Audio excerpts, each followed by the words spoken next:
Issue 23 to Buzzard 15. Do you see my smoke?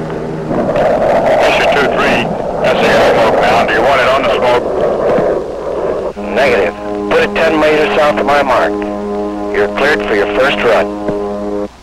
Roger, I'm starting my base leg now.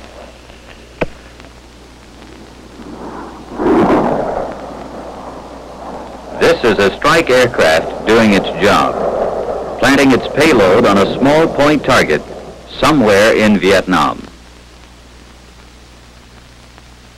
Very possibly there could be friendly troops within 200 meters of where it struck. Occasionally the margin for error is very small. How does the strike aircraft know exactly where to hit?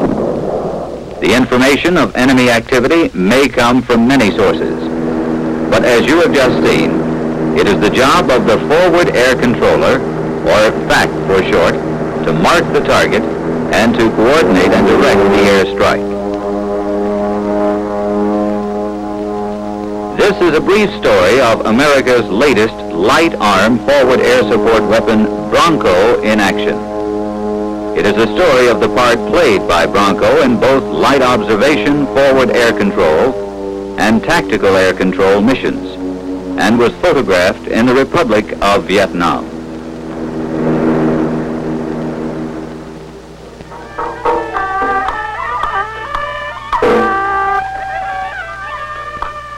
South Vietnam, its great Mekong Delta covered with dense tropical rainforest and rich rice fields. South Vietnam, with its vast plateau and sandy coastal beaches, and the rugged mountains covered with triple canopy jungle.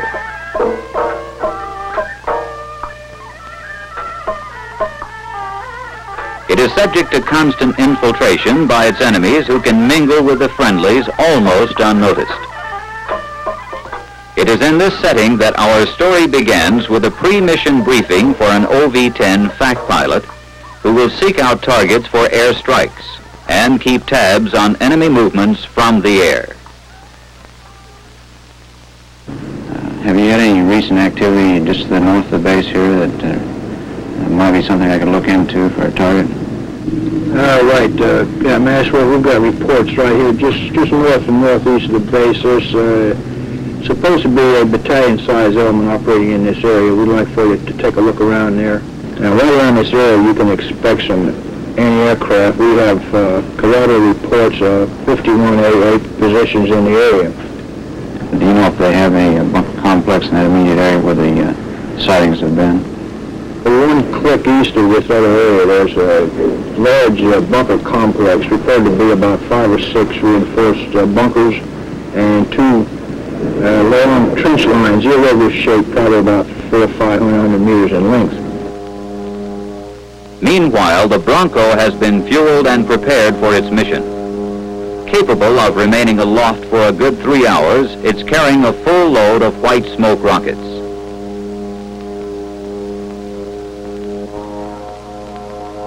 When a suspected target is spotted, calling for a closer look, Bronco can turn on a dime, getting in and out so quickly the enemy has little chance to react. Back at the base, a pre-flight briefing for the morning shift of attack pilots is going on. Okay, I'm going to use 30 degrees today, so I'm going to try for about a 9,000 foot base leg. Roll in, make sure you get your dive angle, all your airspeed, all the parameters met, and put the bombs right in there, right where it's supposed to be. If the friendlies are within 1 click, we'll make them smoke. That's the only thing that you have to acknowledge. If the friendlies do smoke, acknowledge that you have smoke inside. Also, make sure that the pack clears you on each and every pass. Okay, he's got lots of smoke. If you're unsure, just tell him to mark the target again. If there's any doubt in your mind as to where the friendlies are or where he wants us to drop, talk directly to the pack. Okay, when you get all ready to go,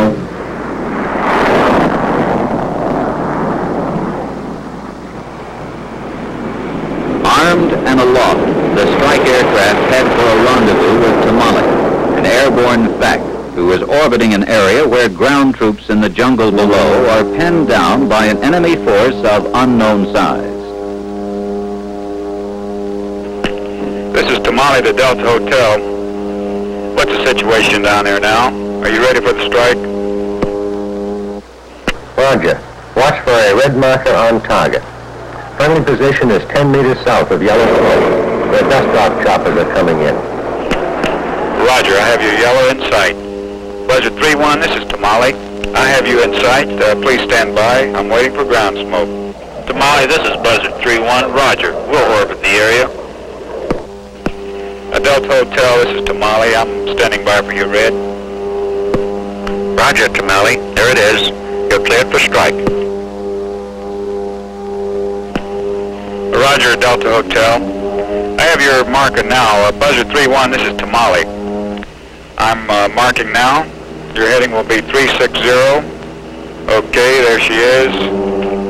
The friendlies are 300 meters east of my mark. Roger, Tamale. Buzzard 3-1 to 3-2. Take your spacing from me and give me 40 seconds.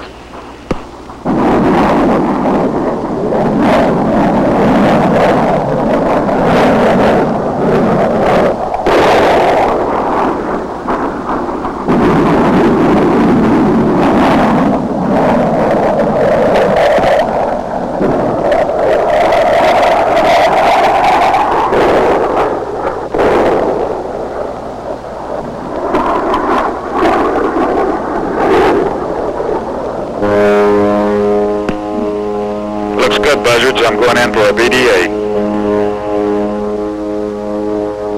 The OV-10 made his battle damage assessment, flying in close over the strike area. Then he flew search and reconnaissance while the helicopters picked up the friendlies.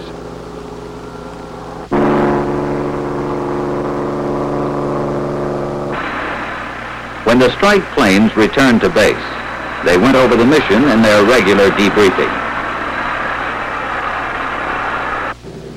Okay, we get in there, so I set up orbit, waiting for the Army to pull back out, and I'm sure what happened is they got in there too far and couldn't get themselves back out again. And took a lot of coordination between the FAC and the ground troops, and then we were finally able to go to work. And he put his first mark in and told me to hit it, and I think I was a little long. Where is it? Just slightly, not Where did I hit? just maybe 10 meters long. It wasn't bad at all. No, yours was right smack. He said put it right on the edge, and that's right where he put it. Okay, did you see this gun? It was firing at you from over here to the right. Just as you went in, there was a gun opened up from the right, and a tracer just going right by your tail. But I didn't see it. You didn't see it. I saw it. I was coming in, and it was too close to it, so I called it for the fact. And he marked it for you, and it looked like you just caught that thing. Moving along pretty good. You didn't see that more. We got I don't see any more shooting anyway, huh? That's the kind I like to get. It's always nice to get the... The Marine Corps in South Vietnam uses the Bronco as a light observation aircraft or tactical air controller. It carries a trained air observer as well as a pilot and is armed with high explosive rockets and machine guns for suppressing fire, in addition to its marker rockets.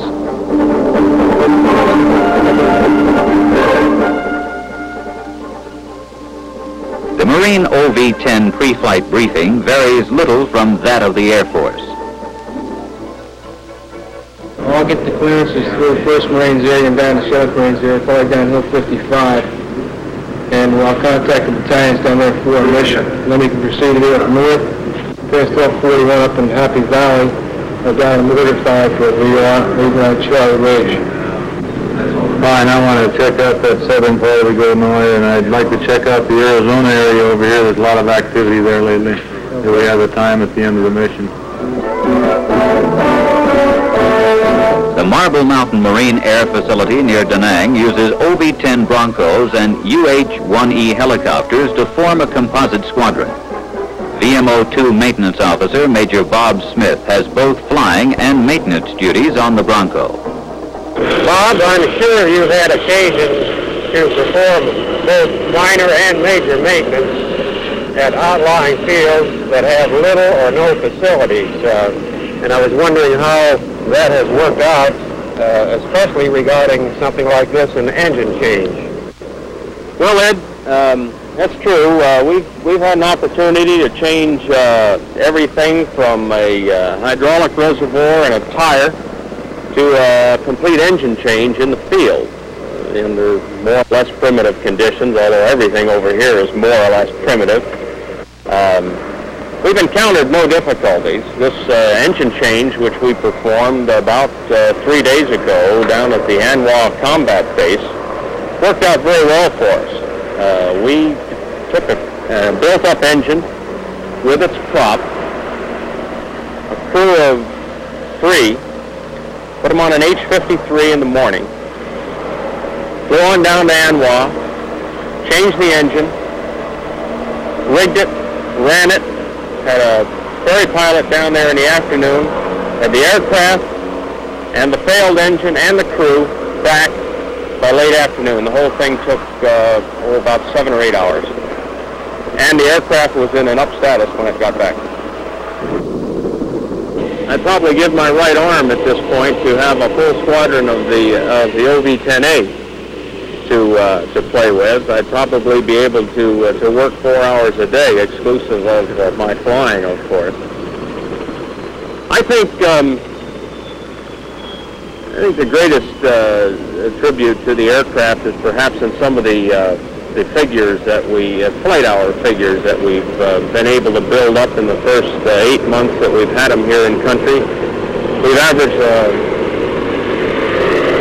1,143 flight hours per month, which is a utilization of about 136% based upon our standard figures.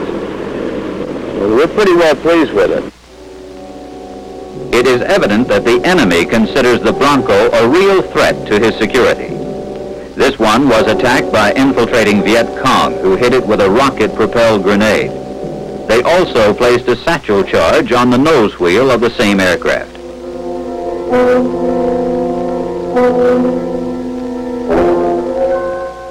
Bronco performs other roles in addition to its observation mission. It is well suited to escort missions for riverboats and cargo ships and helicopters. The Bronco can range ahead or buzz off to look into any suspicious activity along the way. Its speed and maneuverability allows it to quickly rejoin the group. Bronco also proves useful for adjusting Marine and Army artillery fire.